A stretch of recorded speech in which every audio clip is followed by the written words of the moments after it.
हर हर महादेव. ओम नमः शिवाय.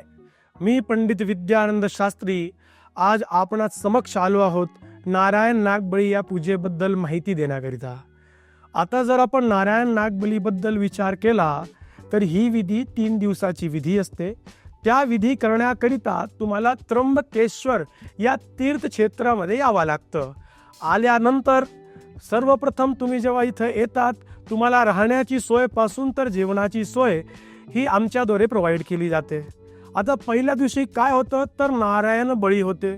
सर्वप्रथम तुम्ही कुशावर्त कुंडावर जाऊन आंघोळ करता. त्यानंतर अहिल्यादेवी संगमावर आपण जाऊन संकल्प घेतो व नारायण बळी या पूजेस सुरुवात करतो. दुसऱ्या दिवशी आपण नागबळी सपिंडी ही विधी करतो आणि तिसऱ्या दिवशी आपण शुद्धीकरण म्हणजे जे 3 दिवस सूतक चालू असतं.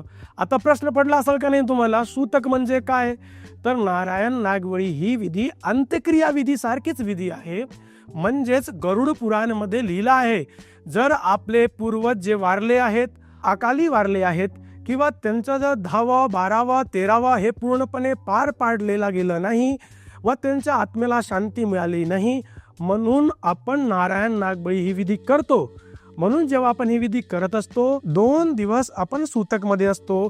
सूतकमध्ये असताना आपल्या घरापासून बाहेरपर्यंत आपण कुठेही पूजन पाठ कर्म कांड ह्या गोष्टी करू शकत नाही. जेव्हा आपण तिसऱ्या दिवशी शुद्धीकरण करून घेतो त्यानंतर आपल्याला गणपती पूजन करून पूजनचा अधिकार दिला जातो.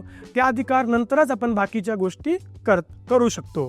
आता दुसरा प्रश्न असा होता का नारायण नागबळी कसं काय समजावं का आपल्या पत्रिकेत आहे आणि केल्यानंतर त्याचे फायदे काय? नारायण नागबळी केल्यानंतर जर एखाद्याला बिझनेस किंवा व्यापारमध्ये वृद्धी होत नसेल त्या वृद्धीकरिता नारायण नागबळी फायदेशीर आहे. किंवा त्यानंतर एखाद्याला शारीरिक भरपूर कष्ट असतील त्यासाठी शुद्ध नारायण नागबळी तुम्ही करू शकता.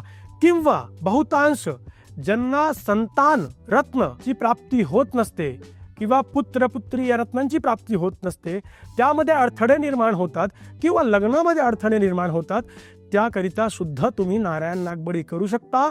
नारायण नागबळी केल्या असता हे सर्व प्रकारचे तुमचे जे प्रश्न आहे हे सुटतात. म्हणून नारायण नागबळी हे प्रत्येक माणसाने यथाउचित एखादा भटजींकडे जाऊन आपली पत्रिका चेक करून एकदा तरी करून घ्यावी. ही पूजा फक्त आणि फक्त त्र्यंबकेश्वरलाच केली जाते. म्हणून जर तुम्हाला नारायण नागबळीमध्ये सविस्तर माहिती पाहिजे असेल किंवा अजून काय गोष्टी तुमचे प्रश्न सुटत नसतील तर खाली दिलेल्या नंबरमध्ये मला कॉल करा. मी तुम्हाला पूर्णपणे तुमच्या प्रश्नांचे उत्तर देण्यास तत्पर आहे. हरिओम. हर हर महादेव.